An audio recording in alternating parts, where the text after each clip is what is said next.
welcome to Real Talk, where I'm your host, Dr. Rollins Fells. This week, boy, do I have a treat for you.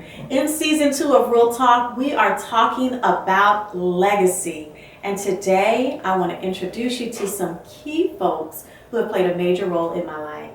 They are educators. That's right. If you want to meet my teachers, I want you to stay tuned because we're going to be right back.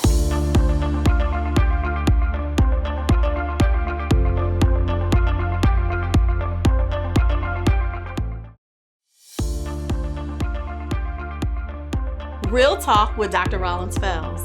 It's a place where we're going to have honest conversations that reframe reality, empower vision, activate faith, and liberate legacy.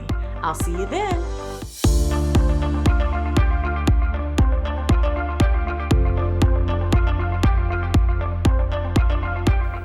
And welcome back. Ladies and gentlemen, I want to just jump right in and introduce you to my very special guest. I have here Mrs. Janice Nelson Fells, Mrs. Nancy Carson, and Ms. Phyllis Murray. Now, if you happen to be from the same hometown that I am from, I know that you are tickled and you are smiling because many of you probably had one of these ladies as your teacher. And so what I want to do is to go around the table and I want you to share a little bit about your teaching experience. So what did you teach? How long did you teach? Where did you teach? And Ms. Murray, if we can start with you. Okay, I'm Phyllis Murray, and I started my teaching experience at Dawn Elementary School. And when I first started out, I taught the girls from grades 4 through 7 PE. Oh. And I taught math also. I taught at Dawn until they closed, and I came up to Bowling Green Elementary School, where I taught grade through 5 until the 1990s. Being a Richmond native, I decided to go back to Richmond and teach in the Richmond Public Schools. I retired from there in 2001. But I missed my little darlings. So I went back as a tutor until 2013, which health issues stopped me. But I enjoy every bit of my teaching experience. Wow. Ms. Murray, how long was that collective? Do you know how many years it was altogether? Altogether, it was 44 years. Wow. 44 years. That is so awesome. And Mrs. Rollins Fells was one of my pupils. And I guess I'm telling my age because I taught her mother also. Yes. If I can just share a story about Miss Murray. So I had Miss Murray when I was in 5th grade, and I was her little helper, and I wanted to be a teacher. And one of my greatest memories was her calling my mom to see if I could come over and put up her bulletin boards. Do you remember that, Miss Yes, I do. You couldn't tell me anything. At the beginning of every school year. Yes, ma'am. And I thought I was a big girl because I got the chance to open the stapler flat and staple on the wall. And it was, when I think about it, although we joke, I know that was a pivotal moment for me, and just being able to embrace the love of education in and outside of the classroom. And so with that, we're going to go back a few years to 1st grade, and I want you to meet Mrs. Carson, my 1st grade teacher. So, Mrs. Carson, could you give the viewing audience a rundown on your teaching experience? Sure. I taught for 31 years in the classroom. I did 5 years in Prince Edward County, and then I came back home. I'm a Caroline County School graduate, and I did 26 years in the classroom in Caroline. And then from there, I did a stint as assistant principal at Bowling Green primary for a couple of months. Then I retired in 2005. And before I'd been retired 6 weeks, they called me and asked would I come to Ladysmith. And I was assistant principal between Ladysmith Primary and Ladysmith Elementary, and then I worked with Miss Fells. I got to even observe her in the classroom, and I stayed over there. And then after 2 years there, then they opened up Lewis and Clark Elementary, and I was there for 4 more years. And then I retired, ran for school board. This is my 9th year on the school board, and I happen to be vice chair this year. And I talked Mrs. Jawanda Rollins Fells into running for school board because I thought she would be wonderful at it. And she is now our chair of the school board. Yes, so Miss Carson, I think one of my most favorite memories in your class is you welcoming us each morning and good morning, and you would do like this and put your and so it was just this beautiful unspoken, hey, I see you. And when I came back to Caroline, I can remember seeing you and you just welcomed me back. I actually had the opportunity to work in the same building with you. Yes. And so it's amazing how the relationship has just extended time. And so thank you for sharing with us. You're right. And then Mrs. Fells, could you give us some insight into your teaching background? Yes. Well, first of all, I taught for 37 years. I taught the talented and gifted and the students who were not ready, they were on the ready list. I taught students from all different needs, students from with all different needs. And I thoroughly enjoyed teaching, okay? I had 2 children, a son and a daughter, and I lived in Henrico County. And I taught up here in Caroline. So I had to send them off to school and come to school up here. Gotcha. I taught kids twice a day. What grade was that, Mrs. Fells? I started with 4th grade, and then I did 5th grade, and then 6th grade. Oh, wow. And what subjects did you teach? I taught all the subjects in the beginning, but my favorite was language and reading. I taught at Madison Elementary, Lady Smith Elementary, and a new school, Lewis and Clark. Wow, that's awesome. So I know that by now you guys have noticed that we have the same last name. Yes. And that's because this is my mother-in-law, Mrs. Fells. And so I've asked these ladies to come on the show today because I truly believe that if we're going to talk about legacy, we have to talk about education.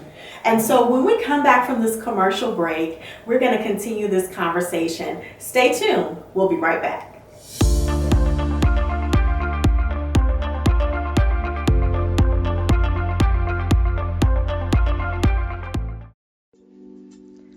Strategically Inspired Solutions is your source for personal and professional development services.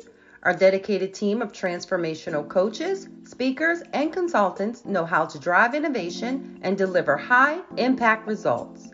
In our one-on-one or group coaching programs, you will discover and design the authentic life you have always desired.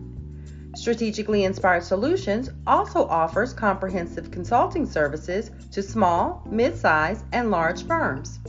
We invite you to join our family of clients and partners by visiting our website at www.sysmotivation.com. We look forward to working with you in creating a newfound purpose, vision, and energy for yourself, your company, and within your communities.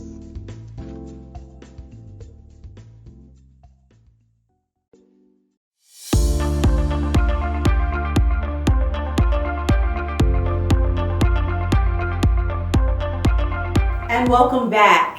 So before the break, you guys had an opportunity to meet some of my special ladies, Mrs. Murray, Mrs. Carson, and Mrs. Fells. And collectively, I heard 44 years of teaching, 30 plus here. There is a lot of wisdom sitting at this table. And so I want to make sure that I ask this question while I have this special moment with you all. Can you talk to the audience about the importance of education? Why is education so important? Ms. Carson? Well, I think a good education starts with preschool. If we can get our children into school at that 4-year-old going on 5 by September 30th, well, 4 by the September 30th, that gives them a foundation, because so many children are at home and don't have the background experiences to help them become good learners. So if they're at school and preschool, not only do they learn about technology, they learn life lessons, they learn how to enjoy and appreciate reading, and they learn the foundation of the books. So I think it opens doors for the students, and it gives them the knowledge about the world around us and how important learning is, because learning opens all the doors to help you find out what career you want. I've heard a statement that, you can lose money, you can lose material things, but you can't lose what's in your mind. And once you learn something, boy, that sets you up and prepares you. Mrs. Fells, what do you think? Why is education important? Oh, well, I think education is important because it's your life. People don't think about education as being their life. They think it's just something that you're going to do. But it's a part of you and your family and the people around you. So you have to bring it all together, and then you will have an easier life than your parents did, or your grandparents. Your life will be easier because you have, you have the tools to work with. And teachers, you usually have the tools to work with for that. I love what you said about using the toolbox analogy, because, tying it in with Ms. Carson, your answer, as you're navigating life, you need to know how to, understand the world around you so that you can make those good decisions and make choices that, maybe like you said, maybe your grandparents didn't have. Right. Ms. Murray, what do you think? Why is education so important? Well, education is important because education is knowledge. And once you get knowledge, no one can take that away from you. And with education, you can do so many things. As we taught our children, you can climb the highest ladder. You can reach for the stars. And with education, when you go out into the world, say for a job, that is one thing that they look at, is your education. So that is one reason why it is important. And economically, education is important. Going back to the jobs again, if you have a good education, then your salary will probably be good. So education is very important. And as I said earlier, that is something that cannot be taken from you. That is so true. That's so true. So part of the reason why I wanted you all to come on this show is that, I kind of jumped out there with real talk and empowerment and encouragement. And my listeners haven't had the opportunity to have the introduction to who I am as an educator. And so on this show, I want to give you guys a little bit more insight as to who I am, and hearing the wisdom at the table, I think it will all start to make sense. So I grew up in a small town community. As you heard Mrs. Murray say, she taught my mom and then turned around and taught me in 5th grade. And so the love for learning was always instilled. I love that you mentioned Dawn School, because my grandmother was the secretary at Dawn School and the secretary at Bowling Green Elementary. And so I kind of always grew up in the realm of the classroom. And so I decided to pursue education as a career. Went to Hampton University, got my undergraduate degree. I actually got a double major, so psychology and education with the counseling strand, because I really wasn't all the way sure as to what I wanted to do, so I wanted to make sure I had options. I stayed on for the 5th year in my master's program, and then when I had the decision of where I was going to go, I came back home. I came back home because what I knew was that there were people who had come to Caroline and had dedicated their life and their careers. And so if I could come back and at least give back to my community first, that would be amazing. From that point, I did my national board teaching license, and from there went on to get a PhD. And I'll tell you what, if I had not had the foundation way back when I was a little girl in elementary school, I don't know that the program would have been as successful for me. And so in this moment, I want to say thank you. Thank you, Mrs. Murray, for the spelling bees. You remember the spelling bee? Oh, yes. Now, I love the spelling bee, but I did not care so much for the round robin with the multiplication flashcards. But it was an environment where it was okay. It was okay to learn. It was okay to have a wrong answer. And I think that is one of the things that I really remember about my 5th grade experience with you. Math was never my strong point. I had a lot of anxiety about it, but you never put me on the spot. You always let me know that I was trying. You encouraged me where I was, and I think I did okay. I think I did okay. And I also want to take the moment to thank Ms. Carson, because in 1st grade, and it's just crazy that I remember these things. The love for sitting on the carpet and reading. Like, my favorite pastime, honestly, to this day, when I have a moment, is to read. If I'm on a plane, I'm getting a book, and that is my treat to myself. And I really think that the love for reading came in your classroom. Ms. Carson and I have had some special moments because like she said, I'm currently sitting on the school board, and oh, what joy that my teacher gets to work with me as an adult, and I strive daily to make you proud, and I hope that I have done that. You have. And then Mrs. Fells, it's so funny because we actually knew each other as co-workers. And then I met her handsome son. That's another show. And so with Mrs. Fells, one of the things that I love is that although she is retired, and she will tell you that she taught how many 30 plus years? 37 years. She will whip out that book with that grandson and have him calling letters and alphabets and all kind of things. He's going to be exceptionally smart. And it's going to be because of this lady right here. And so in this segment, thank you for articulating the importance of education.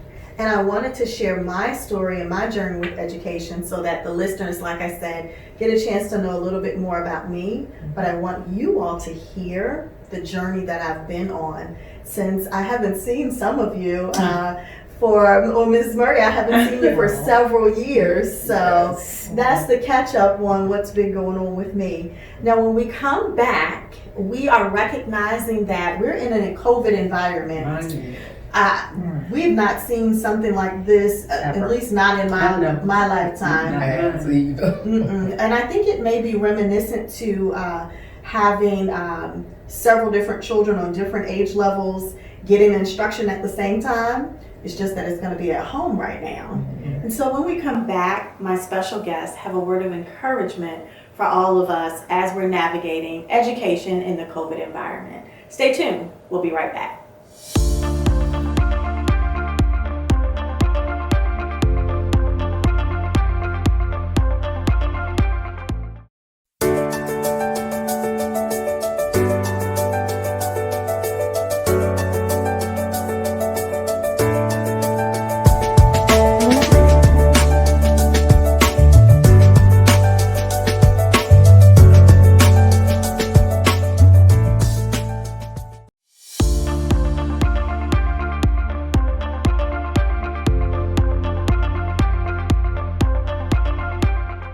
And Real Talk family, welcome back. So in our last segment today, before the break, I told you that we are very much aware that we are living in a COVID environment where education just looks completely different. Right now, schools across the country have closed, or they are going back to a virtual model, meaning that students will be learning from home.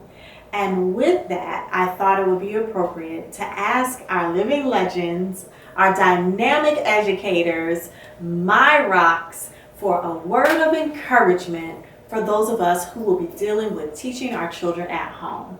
And so with that, ladies, can you please give us some wisdom? How in the world did you survive 30 and 40 years with children?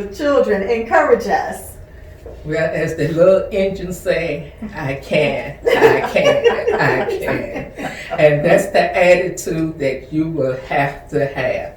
I know as an educator in the classroom, we had our trying moments, but we never would have thought that you would have the trying moments like you are having today. But be like the little engine. I can. I love it. I love it. Ms. Carson, a word of encouragement? Well, I just think it takes a tremendous amount of trust and understanding between teachers, faculties, families, relying on each other for strength, for teaching. And this is our new normal for right now. I know our school system has been daily watching the statistics about the number of COVID viruses going up and down. And we held out for as long as we could before we made a decision to do the virtual plus.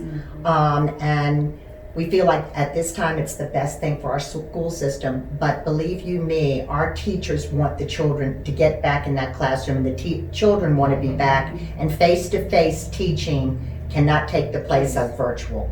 So just keep strong. We'll be getting back. Hashtag we are one Caroline. That's right. That's our local motto, to make sure that we stay encouraged and that we're looking out for each other. So great word of encouragement. Mrs. Fells, a word of encouragement. Oh, well, I know a lot of people do not like the virtual learning for the students, but I feel at this time that's what they need, because we're not sure about, well, it's hard to know about the code, so we don't know. So I feel the virtual learning is okay. And I think the parents will become more responsible, and they will have to be the teachers at the home. But for those parents who go out to work, maybe some of the sisters and brothers could have the kids at home to use the computer. And then those that don't have the computers, then maybe the parents in each community, a lot of them don't have any money in them really, but I think they should could come together as a little group and help teach the children like that, and show them how to use the equipment. Yeah, well, I know that there's a 3-year-old in our life that can work that Oh, technology. he can show me? Yes. Well, he showed you. Yes. But what I hear you saying is that it takes a village. And so we're in a season where we're going to have to pull on each other's strengths. Yes. We're going to have to say that you can. Yeah. You're not going to have, don't give up. And if your district is anything like our school district, we are doing everything possible to make sure that we're supporting and making sure that equity is in place. And so with that, Mrs. Carson, I know that we are in a role of politics with education. Yes. And from your lens and your experience, why is it important to have educators on a school board? Because we know what's really going on in the school system and what we need. And we have the children's best interest at heart, as well as all of our members of the Caroline County Public School System. And so when we come to the board, yes, we always ask for more than we know we're not going to get it all, but if you ask for the whole pie, at least we might get a half or a couple of slices. But we're doing it because we know, and all of us on our board, fortunately, except for one, come with an educational background out of the 6, and the other one is finance. So I think we have all the bases covered. Yeah. So I tell people that, when we read policy and in the governance conversation, because we have the background as a teacher, and I don't know that I said that, I actually taught 3rd and 4th grade for 15 years. And so when we see policy, there are actual children that come to our mind. There are actual scenarios that come to our mind, and we can say, this sounds good, but is that really how this is going to work? Right. And is this really in the best interest of children? And so I wanted to take a moment to thank you for your public service in stepping into governance, because politics, it's a dynamic in and of itself, right? Yes, yes. And so we are lifelong learners, and I would just encourage everyone at home to, again, let's stay positive. You are your child's best teacher anyway, and know that the things that you deposit in them will last for a number of years.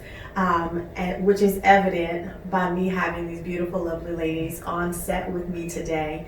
And so I am going to break camera protocol because I have a special gift that I want to give to you all. And so if you could please bring me my tokens, and if you all would please accept this on behalf of myself and my family. And so one of the things that I need you all to know, and I can't mess up my makeup because I have another show, but I have held it together as long as I could. From the little girl in me, thank you for pushing and believing and seeing in me things that did not yet exist. And I am so proud to be at my tender age, which is not for TV, and to say that I have a doctorate degree. I am the first college graduate in my family. And I proudly say it's not because I'm so smart or because I've done so whatever. It's because I have had an amazing village, and God is so good. I want to give you your flowers while you can smell them, while you can share them. Please take them home and put them in a special place. Yes, indeed. And know that you are welcome to come by the studio anytime you want. And from the bottom of my heart, I love you. My legacy is tied into yours. Thank you. And thank you for watching. This has been Real Talk with Dr. Rollins Fells, where we are striving to reframe your reality, empower your vision, activate your faith, and liberate your legacy. You can join us each week here on the Promote Her Network. Until next week, be blessed.